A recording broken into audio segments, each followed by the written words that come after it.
Hello and welcome back to another LEGO Star Wars review. This time I'm here with set 75305 Scout Trooper Helmet. It should have been released on May the 1st, but it was actually available for pre-order from late March and set to ship on April 26th in time for May the 1st. But of course, because this was kind of all weird, it leaked out through stores everywhere and there was early releases everywhere, and people, like, I've got it before May 1st, and I think that is something that just happened with these sets. This whole wave, I think, is the same.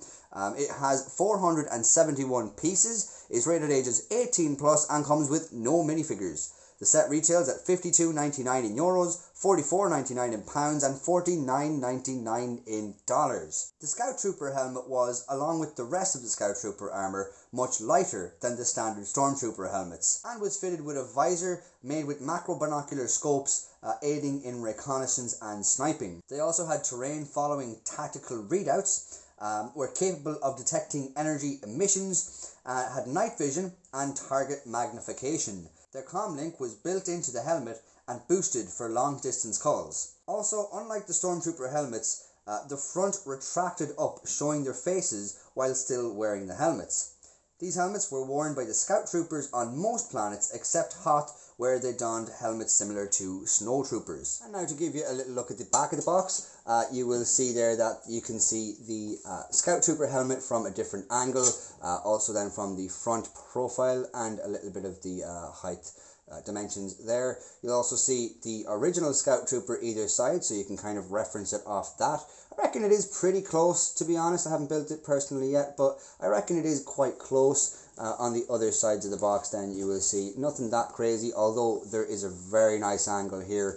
It is just that, but it's just the way they've done it there with the shadow coming in from there, and the size of it is much better than the back of the box. I really like that angle. On the other side of the box then you'll see that, and on the bottom you'll see typical small print. So here we have everything that comes with the set. It literally only comes with the bust itself, save for what is inside. We'll get to that in a minute.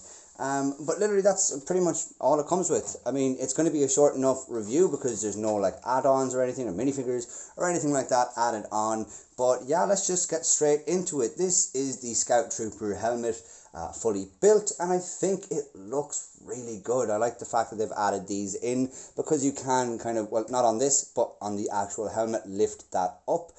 And it's part of this, so this all kind of lifts up, and it's nice to see that they've added in these little kind of angles on them, so because that is where they would turn from. But yeah, they have again vents on the back there with stickers and stuff on the sides there as well. Kind of goes around nice and smoothly, and you'll see a little bit of kind of curvature around here to represent where it sits on the head around the neck. A sticker there for a little bit of detail as well, probably his faction or something like that, and stickers here and here. I think this is a pretty well designed set.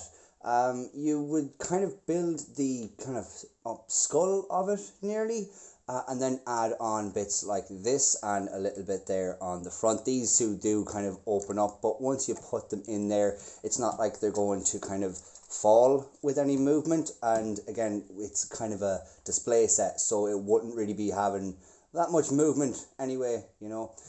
One thing I will say is they make the visor like that, and then they add this part on to kind of give it more of a shape, a more accurate shape. And when they do add that on, it kind of holds all of this together pretty well. I don't really know what else to say about it, I'll be honest with you.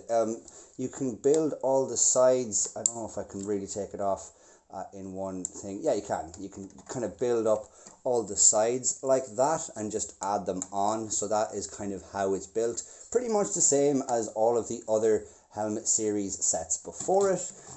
There is a nice little bit of detail on it, although not a massive amount of detail. But again, there doesn't really need to be that much detail on this helmet because it is just an all-white helmet. The most interesting thing about it is the kind of visor.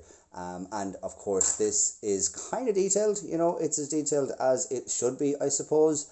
But I think it looks really nice. Then the base is a very standard base for all of the helmet series.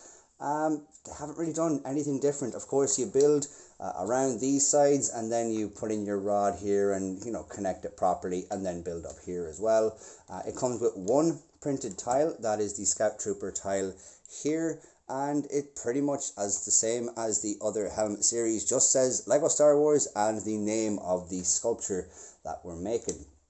One feature I liked about the Boba Fett helmet is that, I don't know if it was an intentional feature or an accidental feature, but you could essentially take the back of the head off to reveal a hollow inside, so you could maybe store something in there if you wanted. Now, I was kind of disappointed halfway through building this when I realized I wasn't going to have that same thing on this side.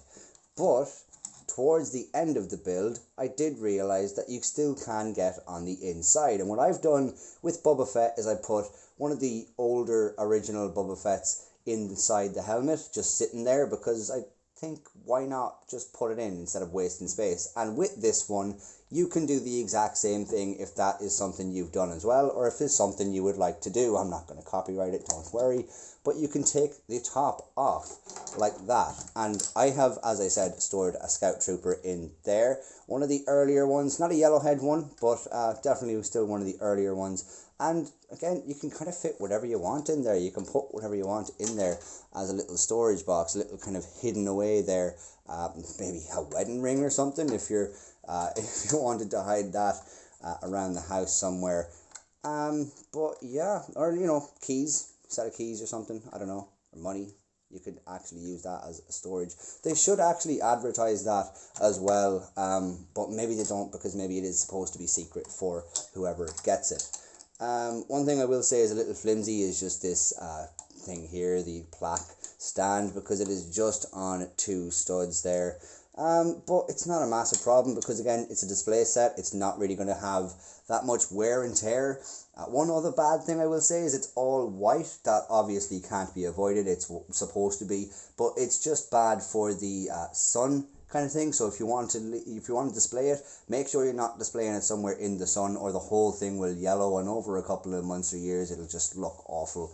I really can't dwell too much on it. I had a great experience building it. The more I built it, the more real it looked and the more it came to life. It kind of tiled off rather well there up here on the sides. You'll see it kind of curved there as well, which is a nice kind of touch rather than just square and blocky. I think Lego have come a long way to be able to do curves and stuff like that. So from a playability aspect, there's no playability in it. Really, there's not. You could, I think, using my imagination, you could probably say like it's a temple or something, or it's a statue of something that needs to be blown up because the Empire have put their statues anywhere. And that is a little kind of way you could add it into playability. If you wanted just the experience of building it yourself as an adult and then give it to your child to kind of play with, that is one thing you can kind of incorporate into play. Also, the hidden thing in there could mean there's something inside the statue, which is interesting. But again, doesn't really have a massive amount of play value, because it's just a head on a stand, you know.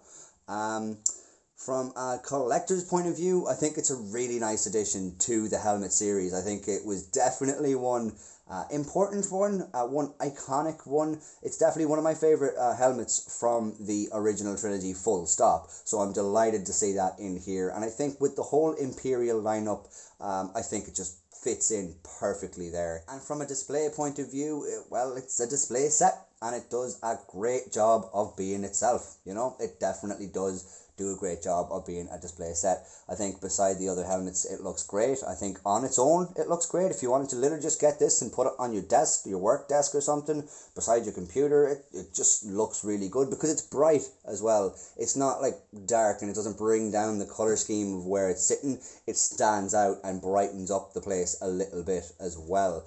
I have it personally up on there's a table on the top of my stairs, and it gets a little bit darker up towards that area because there's no windows upstairs, there's all doors and stuff, and it does actually bring out that area. It makes the area stand out, and it stands out itself as well a lot more. So that is a good thing for display. And again, I think it's quite accurate for what they can do, you know. It stays true to the helmet series by keeping quite a lot of studs showing there, just to kind of prove that it is Lego. At the end of the day, it is a Lego set. It's not a Black Series helmet bust. So you do kind of want to have that Lego aspect in there. If it was all tiled off, it wouldn't look like Lego, you know. And you know, that's cool, but we'll save that for mocks and stuff. And then also, of course, it has stayed true to the actual design of the Scout Trooper, with the studs out, but keeping no detail hidden from the studs, you know what I mean? Like, it is definitely a nice addition. That's pretty much all I can say. I have no real bad points about this at all, bar the two kind of nitpicky points I did say. Like, this is a little bit flimsy, falls off rather easily, and of course the white will not age well if it's left in the sun, so that is something you have to consider before buying, possibly, or just when you buy it. If you really want it, you can figure that out later, of course. But yeah, that's pretty much all I can really say. I wish I could say more about it, but it is a fairly standard build, you know. There's no pieces with it, there's no minifigures with it or anything like that, so yeah, that's pretty much it. So I would say, if you're considering getting any of the helmet series, if you can only get one of the helmet series, I would actually just put Boba Fett right above this guy. This guy's second, so he is definitely a priority on the list if you're getting more than one. Value for money, I think, is very good. I think they've added just enough pieces in it to make it perfect, to make it look realistic and accurate, but they've also not added in so much that it drives up the price. So it is definitely good value for money. Again, I wish I could talk about this more, but what you see in front of you is what you get, and it's a really good set. Thanks a million for watching my video, guys. Hope you enjoyed it. If you did, please leave a like down below, subscribe if you haven't already, and comment down below if you think there's anything that needs to be said. Thanks a million, guys. See you again. Take care.